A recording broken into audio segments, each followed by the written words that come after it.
Hi guys, for today's ulam, ayan, meron tayong hipon. Nilaga lang yun guys na may kalamansi para healthy. Ayan. Pinapakulo na natin ng water.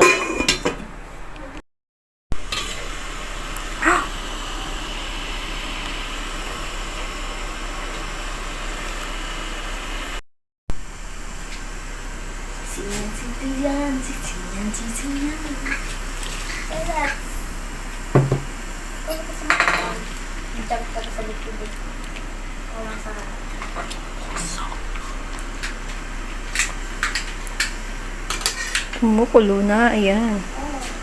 Mausok. At ayun na nga guys, luto na. Pwede na tayong kumain. Hi guys, ayun na nga. Kain na na.